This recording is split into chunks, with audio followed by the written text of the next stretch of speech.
म्हणतात ना, काम असं करायचं की नाव होईल आणि नाव सुद्धा असं करायचं की नाव घेतलं की काम होईल. खरं तर स्वराज्यात असणाऱ्या प्रत्येक व्यक्तीच्या बाबतीत ही म्हण लागू होते. प्रत्येक व्यक्तीनं असं काही काम केलेलं आहे की ते वर्षानुवर्ष ते काम केलेलं नाव होतच राहणार आहे, घेतलंच जाणार आहे. जोपर्यंत चंद्र सूर्य तारे आहे तोपर्यंत स्वराज्यातल्या प्रत्येक वीराचं नाव हे अभिमानानंच घेतलं जाईल. आणि त्यापैकीच अभिमानानं एक नाव घेतलं जातं, ते म्हणजे वीर जिवाजी महाले. खरं तर वीर जिवाजी महाले म्हटलं की आपल्या तोंडी एक म्हण येते. ती म्हण काय आहे ती आपण पुढे पाहूयाच. नमस्कार, मी शिवशंभू व्याख्याते बापूराव कुसुमांकुश मोरे. इतिहासाचे साक्षीदार भाग 4 यामध्ये मी आपल्या सर्वांचं स्वागत करतो. खरं तर छत्रपती शिवाजी महाराज इतके रणधुरंधर आणि इतके रणसेनानी आहेत की त्यांनी आपल्या सैन्यामध्ये कोणत्याही व्यक्तीला भरती करताना त्याची कसून चौकशी केलेली आहे. म्हणजे तो कोणत्या जाती धर्माचाही याची नाही, तो काय करतो, तो कसा आहे, किती ताकदवान आहे, त्याच्याकडे काय कला आहे, तो युद्धात गेला तर कसा करेल, जिंकेल का पराभव होईल, पण त्याचं काय आहे, तो स्वाभिमानी आहे का, निष्ठा काय असते, या सर्व गोष्टींची छत्रपती शिवाजी महाराजांनी पडताळणी केलेली आहे. मग स्वराज्याच्या सेवेत भरती करून घेतलेला आहे. आणि अशाच एका स्वामिनिष्ठ व्यक्तीचं नाव म्हणजे वीर जिवाजी महाले. सातारा जिल्ह्यातील जुन्या वाई महाबळेश्वर मार्गावरती असलेलं वेलंग गाव जवळचं एक कोंडवली म्हणून गाव आहे. या कोंडवली गावचेच हे वीर जिवाजी महाले आहे. हे जिवाजी महाले स्वराज्याच्या सेवेत आले ते कान्होजी जेदे यांच्यामुळे.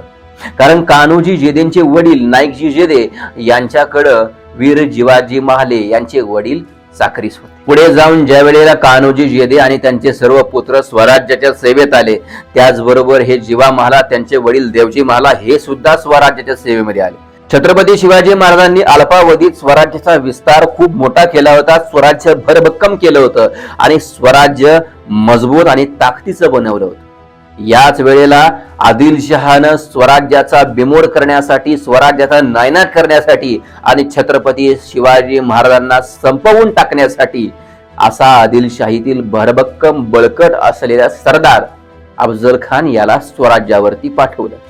स्वराज्यावरती पाठवलं त्यावेळेला छत्रपती शिवाजी महाराज आणि अफजल खान याची भेट ठरली.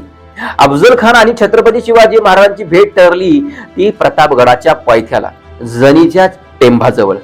छत्रपती शिवाजी महाराजांनी आपल्या बरोबर 10 अंगरक्षक घ्यायचे आणि अफजल खानानं सुद्धा आपल्या बरोबर 10 अंगरक्षक आणायचे असं ठरलं होतं. छत्रपती शिवाजी महाराजांच्या बरोबर जे 10 अंगरक्षक आहेत त्यापैकी पहिलं नाव आणि सर्वात महत्वाचं नाव येतं ते म्हणजे वीर जिवाजी महाला.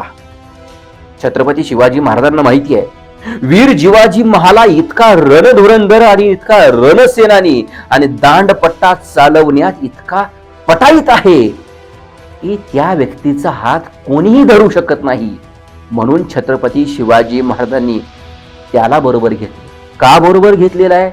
कारण छत्रपती शिवाजी महाराजांना ही खबर आहे की अफजल खानाकडे सुद्धा पट्टा चालवणारा बडा सय्यद आहे, म्हणजे सय्यद बंडा. त्याच्या तोडीस थोडं कोणतरी पाहिजे.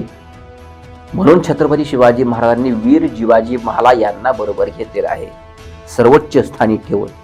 आणि छत्रपती शिवाजी महाराजांनी जिवा महाला यांना सक्त ताकीद दिलेली आहे, जिवा तुझं दुसरं तिसरं काही काम नाही, तू फक्त एकच गोष्ट लक्षात ठेवायची, सय्यद बंडा जर जागच्या जागून हल्ला तर तू कोणताही विचार न करता सय्यद बंडाला संपवायचं. बडा सय्यद संपला की पुढचं संकट टळलं. खानाचं आणि आमचं काय होईल ते आमचं आम्ही बघून घेऊ, आमच्या भेटीकडे तुझं लक्ष जाता कामा नये. आणि झालं सुद्धा तसंच. छत्रपती शिवाजी महाराजांची अफजल खानाची भेट ठरली. 10 नोव्हेंबर 1659 ला ही भेट ठरली. अफजल खानानं भेटीला बोलवलं खरं, पण दगा केला आणि पाठीत खंजीर खुपसला. छत्रपती शिवाजी महाराज सावध झाले. हातातल्या वाघ नक्क्यांनी अफजल खान फाडला, कट्यारीनं पूर्ण फाडून टाकला आणि पूर्ण फाडला, जागीच त्याला लोळवला. हे पाहत असतानाच हे आपल्या धान्याला कोणीतरी मारलंय हे पाहत असताना बडा सय्यद मध्ये पडला. याच वेळी वीर चमकावी अशा वेगेनं जिवा महाला सुद्धा मध्ये आले आणि जिवा महालांनी आपल्या दांडपट्ट्यानं सय्यद बंडाचा हात हवेतल्या हवेत कापून टाकला. जर समजा जिवा माला यांना यायला उशीर झाला असता तर तो दांडपट्टा छत्रपती शिवरायांवरती होता. आणि छत्रपती शिवाजी महाराजांना याची पुरेपूर जाणीव आहे. आणि छत्रपती शिवाजी महाराज सत्कार समारंभ आणि प्रत्येकाचा समारोह करताना म्हणतात, इथून पुढे लोक म्हणतील की होते जिवाजी म्हणून वाचले शिवाजी. पुढे याच वीर जिवाजी महाला यांनी अनेक वर्ष स्वराज्याची सेवा केलेली आहे. त्यांचे बंधू तान महाले यांनी सुद्धा स्वराज्याची सेवा केलेली आहे, तर पुत्र सीताराम महाले यांनी सुद्धा स्वराज्याची सेवा केलेली आहे. खरं तर स्वामी निष्ठेचं नाव म्हणजे जिवा महाले यांचं कुटुंब. तान महाले, सीताराम महाले, देवजी महाला, जिवा महाला, किती नाव आहेत त्यांची. हे सगळे स्वामीनिष्ठेचं एक उदाहरण आहे आपल्यासाठी. याच स्वामीनिष्ठे खातर महाराजांनी साखर निगडे हे गाव महाला कुटुंबांना बक्षीस म्हणून इनाम म्हणून दिलेलं आहे. पुढे जाऊन शाहू महाराजांनी ज्या वेळेला महाला कुटुंबाची चर्चा ऐकली आणि ज्या वेळेला त्यांची स्वामीनिष्ठा ऐकली, त्यावेळी सुद्धा गौरव करताना शाहू महाराज म्हणतात, मर्दाने पुरातन एकनिष्ठ सेवक. मर्दाने पुरातन एकनिष्ठ सेवक असं गौरव उद्गार शाहू महाराजांनी काढलेले आहेत आणि त्यांना सुद्धा इनाम दिलेलं आहे. असे हे महाले कुटुंब स्वराज्याच्या सेवेसाठी नेहमीच झिजलेले आहेत. वीर जिवाजी महाले यांची समाधी ही आंबवडे या ठिकाणी आहे, भोर तालुक्यातील. कधी गेलास त्या ठिकाणी तर समाधी दर्शन अवश्य घ्या. आणि त्या समाधीकडून एवढं मात्र शिकायला भेटतं की स्वामीनिष्ठा काय आहे, ती कशी असते, ती का शिकावी, कशासाठी शिकावी, आणि या व्यक्तीनं स्वराज्यामध्ये स्वतःला का झिजवून घेतलेलं आहे हे तिथं शिकायला मिळतं. पुढच्या भागामध्ये आपण संभाजी कावजी कोंडाळकर यांच्याबद्दल जाणून घेणार आहोत. चारी बाहूंमध्ये घोडा उचलून धरणारे ताकदवान निष्ठावान असलेले संभाजी कावजी कोंडाळकर यांच्याबद्दल आपण जाणून घेणार आहोत.